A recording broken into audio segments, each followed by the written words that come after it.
Now, the British government is backing a fresh appeal by the charity AfriKids to ensure that children in Ghana have access to clean water, food and education. Despite economic growth across Africa as a whole, there are still millions of children being denied the basic provisions, while more than 30% of children are suffering from acute malnutrition. Well, let's get more on this with the ambassador for AfriKids, June Sarpong. Hello. Hi, June. How are you? Yeah, I'm very good, thank you. You're literally fresh back from Ghana. You've been back 4 days. Yeah, fresh off the boat. Yeah, I mean, talk to me about your trip there. We're seeing you here with children that are part of this Time to Shine campaign. What did you find when you were there? It was phenomenal. So I was with AfriKids in northern Ghana, which is the poorest part of the country. And they've been there for 15 years. And it's phenomenal, Sarah Jane, because I went there 15 years ago with a different charity. And I was shocked by what I saw. It was horrific. I mean, because with Ghana is almost like a sort of a burgeoning economy, you don't realise that there is abject poverty like that in the country. So I couldn't believe what I saw. And going back 15 years later with AfriKids to see the work that they've done in this region, it's mind-blowing. So what they do is they take a 360 approach. So they work with children who are street children whose parents cannot afford to send them to school. And so they provide apprenticeships so that those kids are able to sort of earn money to be able to help their families so they can stay in school. They work with the local school districts.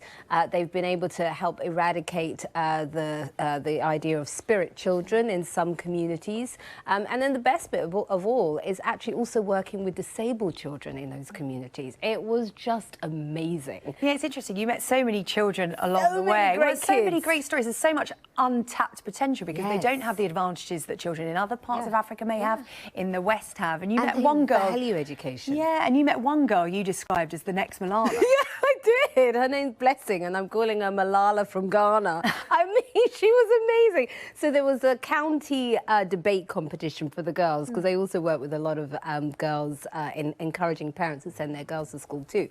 And this kid was one of the winners. Oh my goodness, SJ, you better watch. You've got some competition. Oh, really? Oh my gosh, she was amazing. Oh, look, I'll look out for that. Malala from Ghana. Malala from Ghana. And the Time to Shine campaign that AfriKids is running is backed by the UK government. It is. Why have they got involved and what are they doing? Yeah, but what the UK government has realised is that actually development works, particularly in areas of immigration and all the things that we're concerned about in this country, that if you can encourage economies to be able to take care of themselves, if you can educate young people in those countries, they are less likely to come here because they're going to have opportunities in their own countries.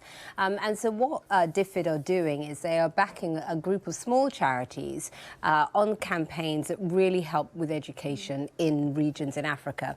And with the AfriKids one, how it works is whatever we raise from the public, the UK government will match fund. So anything that anybody gives between now and March will be matched fund by the government. That's vital funds for those children we saw in those pictures there. And just explain your link to Ghana. Yes, so my parents were from Ghana, and as a child, I mean, I was born here, but as a child, I was raised there for about 4 years. So I speak the language, and so it was wonderful to go back because obviously I sort of understand the place culturally. And you've seen it change. And I've seen it change, and I've seen the progress, and also I see the potential because, you know, I could have been one of those kids. I was just fortunate that we were here and that, you know, my parents were much more well off than a lot of those children, but that could have been my story. And so for me, I think it's so important to help unleash that untapped potential. Oh, well, June, you've been raising awareness here on Sunrise this morning of the work of AfriKids in Ghana. Lovely to see you as always.